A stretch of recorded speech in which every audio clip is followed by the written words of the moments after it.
അഴിന്ത്യ Prasad family വ്ളോഗിലേക്ക് എല്ലാവർക്കും സ്വാഗതം. ഇന്ന് ചേട്ടൻ എന്താ ഓഫീസിലേക്ക് പോകാനായിട്ട് ഇറങ്ങിയപ്പോൾ തന്നെ വണ്ടി കംപ്ലൈൻ്റ് ആയി.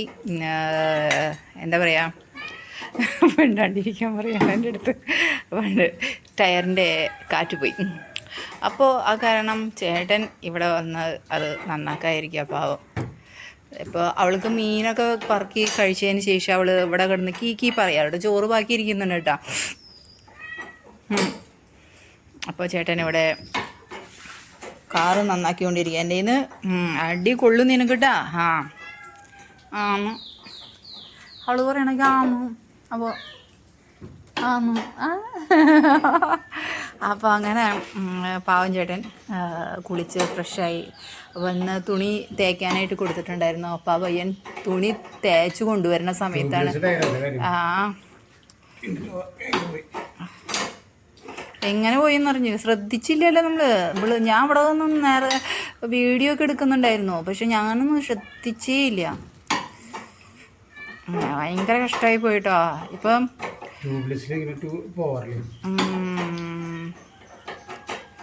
നന്നായി പോയിട്ടുണ്ട്. ഇന്നലെയൊക്കെ നമ്മൾ പുറത്ത് പോയി വന്നതായിരുന്നല്ലോ അല്ലേ ഏട്ടാ. സാധനങ്ങളൊക്കെ മേടിക്കാൻ വേണ്ടി ഞങ്ങൾ പുറത്തേക്കൊക്കെ പോയിട്ടുണ്ടായിരുന്നു. അപ്പോഴൊന്നും നമുക്കിങ്ങനെ തോന്നിയിട്ടില്ല കേട്ടോ, അറിഞ്ഞിട്ടില്ല, ഞങ്ങൾ അറിഞ്ഞില്ല. എങ്ങനെ ആയിപ്പോയോ ഈശ്വര. ഇനി വെള്ളം ഒരു ആപ്പ് വെച്ചതാണോ?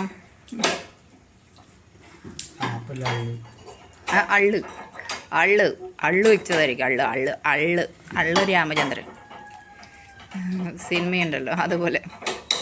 എന്താ ചെയ്യാം, ചേട്ടനെ ഇതിങ്ങനെ ഇരുന്ന് ചെയ്യുമ്പോൾ ചേട്ടനെ കാണിക്കുന്ന നാണക്കേടാ. ഞാൻ ചേട്ടനെ കാണിക്കുന്നില്ല, ചേട്ടൻ പാവം. അപ്പം അത് കാരണമാണ് പോടി എന്ന് പറഞ്ഞത്. ചേട്ടാ ഇതൊക്കെ പഠിക്കണമല്ലേ നമ്മൾ.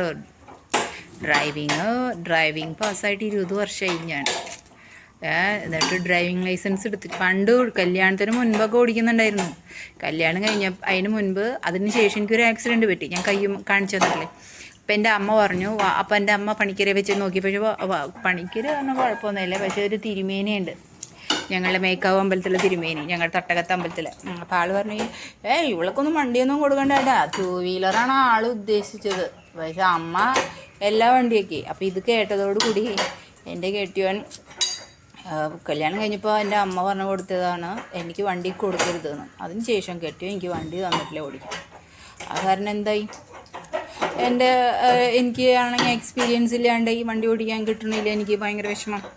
അപ്പോൾ ഇടയ്ക്കിടയ്ക്ക് ഇങ്ങനെ ചോദിക്കും. ഞാൻ വണ്ടി എടുക്കാനായിട്ട് ശ്രമിച്ചുകൊണ്ടിരിക്കുന്ന സമയത്താണ് ചേട്ടൻ കാറിലേക്ക് മാറിയത്. ആദ്യം ബൈക്കിലായിരുന്നു ഓഫീസിൽ പോയിരുന്നത്. പിന്നെ ചേട്ടൻ കാർ ഓടിയിട്ടിട്ട് പോകുമായിരുന്നു. അപ്പോൾ എനിക്ക് എവിടെയെങ്കിലും പോകുമ്പോൾ ഇത് എടുക്കാമെന്ന് ഞാൻ ചേട്ടനോട് പറയുമ്പോഴേക്കും ചേട്ടൻ എന്ത് ചെയ്തു, ബൈക്ക് കൊണ്ടുപോയി കൊടുത്തിട്ട് കാറിലൊക്കെ ആക്കി യാത്ര.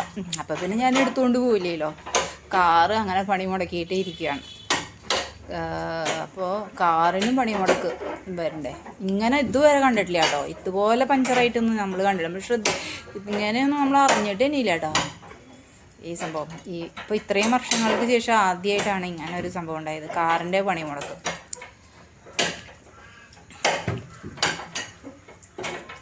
പിന്നെ വണ്ടി കുറച്ച് വർഷങ്ങളുടെ പഴക്കമുണ്ട് കേട്ടോ. നമ്മൾ ഇത് എടുത്തിട്ട് തന്നെ കുറേ വർഷമായി. അത്രയും വർഷത്തെ പഴക്കമുണ്ട്.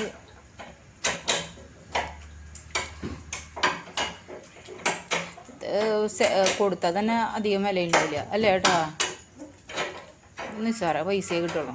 എന്താ കാര്യം, അല്ലെങ്കിൽ നമുക്ക് ഇത് കൊടുത്തിട്ട് പുതിയത് ഒരെണ്ണം മേടിക്കായിരുന്നു.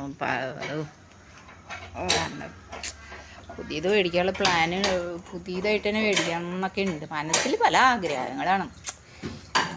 അപ്പോൾ വേണ്ടെന്ന് ചോദിച്ചിട്ട് ഇങ്ങനെ പോവാം നമ്മൾ. ഇത് ചേട്ടാ കഞ്ഞി കുടിച്ചിട്ട് ഞാൻ പിന്നെ മറന്നുപോയി. ഞാൻ ചെയ്തൊക്കെ നന്നാക്കി റെഡിയാക്കി വെച്ചിട്ടുണ്ട്. ഞാനത് ഇങ്ങോട്ട് വരാമെന്ന് കേട്ടു. ആ പയ്യൻ പറഞ്ഞപ്പോഴാണ് നമ്മൾ അറിഞ്ഞത്. അപ്പോൾ ആ പയ്യനാണെങ്കിൽ ഇന്നലെ കൊണ്ടുപോയിട്ട് തുണികൾ കൊണ്ടുപോയിട്ട് ഇന്നാണ് കേട്ടോ കൊണ്ടു തന്നത്. എന്താ വെച്ചാൽ അവൻ പറഞ്ഞിട്ടുണ്ടായിരുന്നു, ഞാനിവിടെയല്ല ചേച്ചി തേക്കണത്, ഞാൻ വേറെ സ്ഥലത്തേക്ക് കൊണ്ടുപോവാണ് വണ്ടി, എന്നിട്ട് അവിടെ ഇട്ട് തേക്കുകയാണ്, അപ്പോൾ ചേച്ചിക്ക് ഞാൻ നാളെ കൊണ്ടുവന്ന് തരാം ഓക്കെ എന്ന് പറഞ്ഞു. ശരി, പൈസ ഇട്ടിട്ടില്ല കേട്ടോ, പൈസ ഇടാൻ മറന്നു പോയിട്ടിരിക്കുകയാണ്. പൈസ ഇട്ട് കൊടുക്കണം, 98 രൂപയുണ്ട്. ഞാൻ മറന്നു അതിന് പൈസ അയക്കാൻ, വരട്ടെ വിചാരിച്ചു.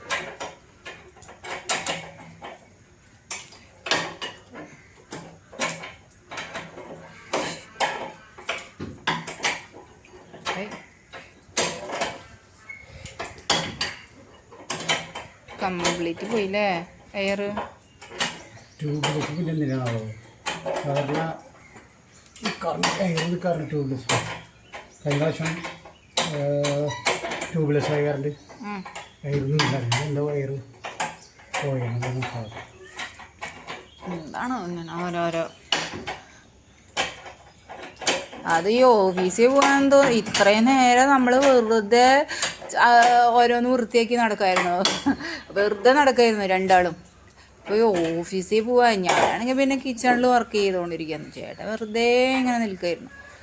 അപ്പോഴാണ് ഈ പോവാൻ നേരം ഇപ്പോൾ ഡ്രസ്സൊക്കെ ഷർട്ടും പാൻറ്റൊക്കെ ഇട്ട് ഒക്കെ കഴിഞ്ഞ് ഭക്ഷണം കഴിച്ചു. അപ്പോഴാണ് വരണ പണി മോനെ, 8ൻ്റെ പണി. പാവം തോന്നി. എന്നോട് എന്താ ചേച്ചി ഇങ്ങനെ വെച്ചിരിക്കണത്, കാറിന് എന്താ അത് എയറിലോ എന്നൊക്കെ പറഞ്ഞാൽ എന്തിങ്ങനെ, അവർ വിചാരിച്ചു നമ്മളിങ്ങനെ വെച്ചതാണ് നിൽക്കുന്നത്. ഈ എപ്പോൾ എവിടെ ഇതേ മുകളിൽ നിൽക്കാനുണ്ട്, ഇതേ പഞ്ചറായിക്കണം. ഇതാണ് ആ, അതും വരില്ലേ, വീർക്കില്ലേ, എനിക്കറിയില്ല കേട്ടോ, അതൊന്നും വീർക്കില്ലേ കുഞ്ഞാ.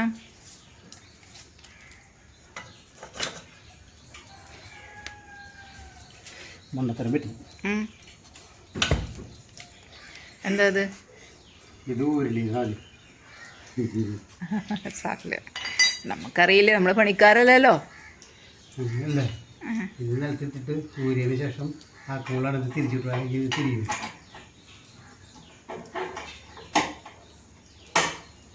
ഇനിയിപ്പോൾ ഊര ഇത് തല തിരിഞ്ഞു പോയാ പണികള്. ഓക്കെ, തെറ്റിപ്പോയി പണത്തിൽ.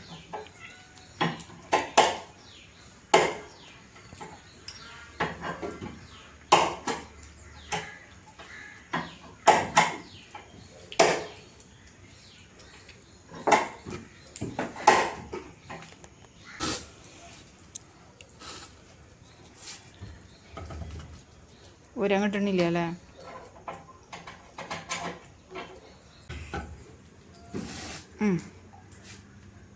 ടയർ ഊരി എടുക്കണോ?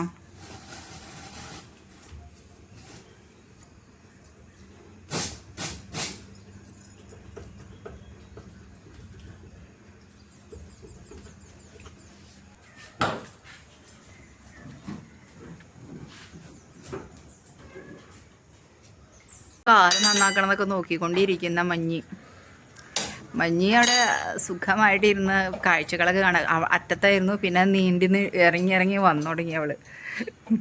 ഇവിടെ എടുത്ത് വെച്ചിട്ടുണ്ട് ഒക്കെ ഊരി. പാവം, ഞാൻ അറിഞ്ഞിട്ട് കാര്യമില്ല, പണി അറിയണം അല്ലേ.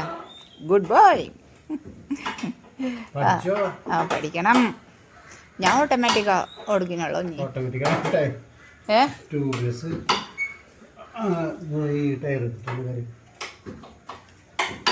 യെസ്, വീർത്ത് വരുന്നു. ഓക്കെ, പൊന്തി വരുന്നുണ്ട്. എന്തിനാ പൊന്തിണ? ഓ, ഇനി വേറെ ഉണ്ടോ, എക്സ്ട്രാ ഉണ്ടോ നമ്മുടെ കയ്യില്? ഓ, അവിടെ ഉണ്ടോ? അതൊന്നും ഞാൻ കണ്ടില്ല മഹാനേ. ടെൻഷൻ കയറിയിട്ട് ഞാൻ അവിടെ ഇരിപ്പാണേ. വെള്ളം അവർ ഇങ്ങനെ വെള്ളം ഒഴിക്കുമ്പോഴേ കാണുള്ളൂ തോന്നുന്നുണ്ട്, എന്നാലും കാണാൻ പറ്റുള്ളൂ. നെക്കഞ്ച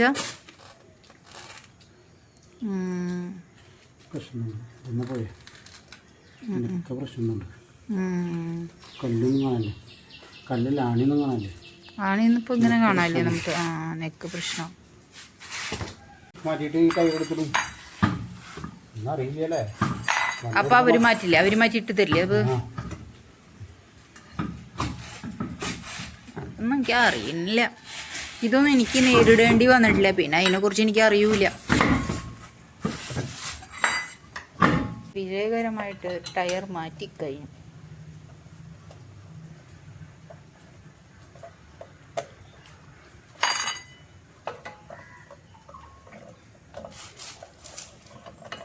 കഴിഞ്ഞു അല്ലേ?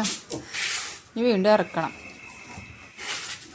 അങ്ങനെ പാവം ഇപ്പോൾ വണ്ടി ചെറിയ ഒരു എയറുള്ള ഒരു ടയറും എല്ലാ ടയറും റെഡിയാക്കിക്കോളൂ കേട്ടോ.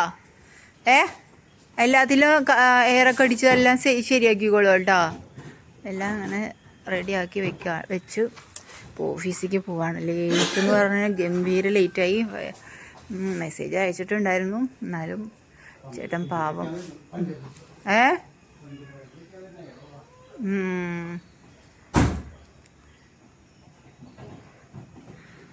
അങ്ങനെ പാവം.